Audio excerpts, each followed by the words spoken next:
Chapter 1. Friendships and Fatherhood. "Ooh, yeah, just like that, just like that."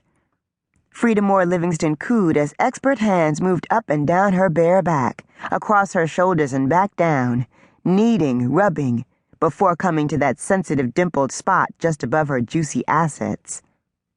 "That feels so good." Oohs and ahs surrounded each word that oozed from her lips. Strong, lean fingers continued down her thighs, paying special attention to the calves and feet before heading back the way they'd come, lingering at the small of her back, switching to feather-light strokes as they splayed across her shoulders and along the nape of her neck. Frieda felt as though she'd have an orgasm right on the spot.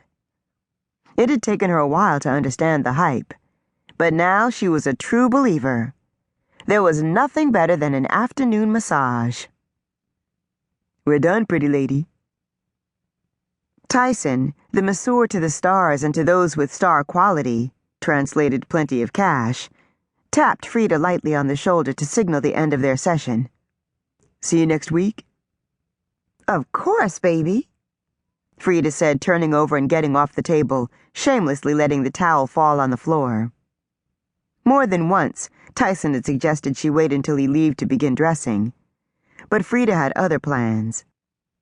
Often she'd wondered how it would be to have other body parts massaged during these sessions, but so far, her not-too-subtle hints had only been met with a patient smile.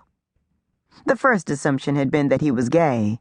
After all, who would turn down what Frieda called pussy on a platter? But her friend Stacy's baby daddy, Darius, had told her that Tyson didn't get down in that club. And since the platinum-selling R&B singing sensation was patently homosexual and very much a part of that world, Frieda thought that he would know. If not for the fact that she was now headed to a thick link of sausage not far from her old stomping grounds, she might have been insulted.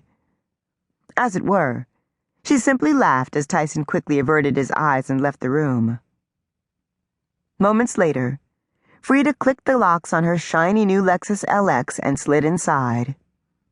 Ever since she'd purchased the Pearl Wonder with light tan seats, she'd given to wearing outfits and/or accessories in the same color, often finished off with Louboutin pumps and pearl-colored Gucci shades.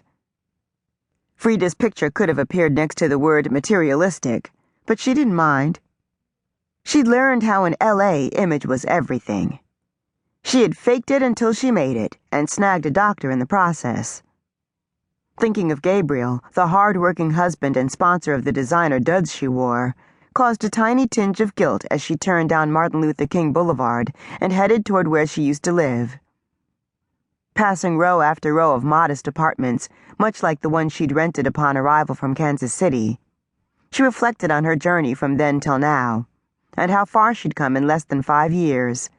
When she left the Midwest and a drug-slinging boyfriend to join her cousin and best friend Hope Taylor in the City of Angels, all she'd hoped for was a good time. And now here she was, a wife and mother, living in a Tony West Side neighborhood amid 5,000 square feet of luxury, a bank account courtesy of her husband that never boasted less than 5 figures, credit cards with no limits, a chef, a maid, and a nanny/house manager. Sometimes she had to pinch herself to make sure she wasn't dreaming.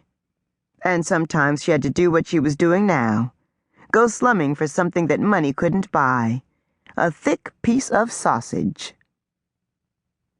"Get in here, girl," a tall brother said as he opened his apartment door. His island accent was as sexy as his long, thick locks, his ebony skin, his straight white teeth, and his washboard abs. "You know me don't like to wait for you." Frieda was nonplussed as she threw her purse on the couch. She kept silent as she unzipped the front zipper on her pearl-colored Mini and let it fall to the floor. Her cell phone vibrated, but she ignored it as she reached behind her and unclasped her bra.